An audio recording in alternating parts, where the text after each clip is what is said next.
எண்ணும்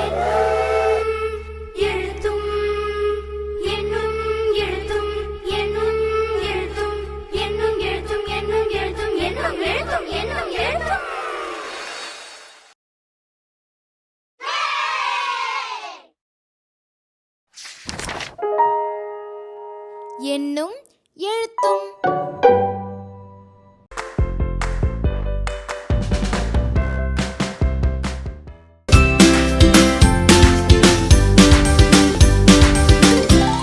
அனைவருக்கும் வணக்கம். இடைப்பட்ட நாள்களை கணக்கிடுவதற்கான கதையை பார்ப்போமா?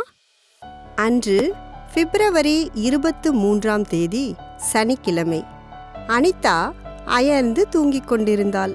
அலைபேசியில் அவளது அம்மா அப்பாவுடன் பேசும் சத்தம் கேட்டு திடீரென துள்ளி எழுந்தாள். பிறகு அம்மாவிடம் அலைபேசியை வாங்கி இராணுவத்தில் பணிபுரியும் தன் அப்பாவிடம் பேசும் பொழுது, அப்பா, எப்பொழுது வீட்டிற்கு வருவீர்கள் என்று கேட்டாள்.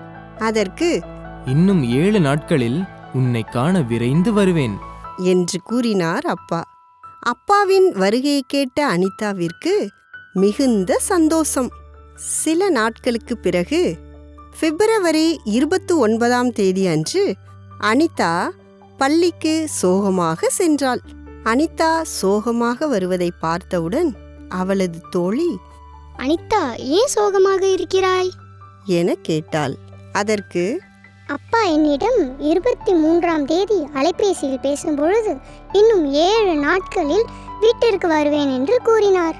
அப்படி என்றால் இன்று தானே அவர் வந்திருக்கணும். ஆனா அவர் தான் வரலையே. அதுதான் எனக்கு ரொம்ப வருத்தமா இருக்கு. இதை கேட்ட அவளது தோழி என்ன கூறியிருப்பாள்? நீங்களும் யோசியுங்கள் பார்க்கலாம். உன் அப்பா கூறியபடி கணக்கிட்டு பார்த்தால் அவர் நாளை தான் வருவார் என கூறி சமாதானம் செய்தாள். என்ன குழந்தைகளே, சரிதானே? நீங்கள் பார்த்த இந்த கதை உங்களுக்கு பிடித்திருந்ததா? அனிதாவின் அப்பா எந்த நாள் எந்த தேதியில் வருவார் என கூற தயாராக இருக்கிறீர்களா? உங்களுக்கான முதல் கேள்வி, அனிதாவின் அப்பா நாளைதான் வருவார் என்று அவளது தோழி ஏன் கூறினாள்? ஏன் தெரியுமா? அலைபேசியில் பேசிய தேதிக்கு அடுத்த நாள்ல இருந்து தான் கணக்கிட்டு பார்க்கணும். சரியா சொல்லிட்டீங்க. இரண்டாவது கேள்வியை கேட்கட்டுமா? அனிதாவின் அப்பா வரவேண்டிய நாள் எது? சரியா சொல்லிட்டீங்க. அடுத்ததா, அனிதாவின் அப்பா தொலைபேசியில் பேசிய தேதிக்கும் அவர் வரவுள்ள தேதிக்கும் இடைப்பட்ட நாள்கள் எத்தனை?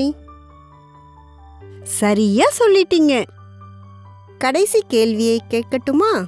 அனிதா தனது அப்பா வரும் தேதியை கணக்கிடும் போது அவள் என்ன தவறு செய்தாள்? அனிதா அலைபேசியில் பேசிய தேதியையும் சேர்த்து கணக்கிட்டா. அனைத்து கேள்விகளுக்கும் சரியா பதில் சொல்லிட்டீங்க. இது போன்று வாழ்க்கை சூழலோடு தொடர்பு படுத்தும் கதைகள் மாணவர்களை ஆர்வமூட்டி கற்றலில் ஈடுபடுத்தும் தானே. நன்றி.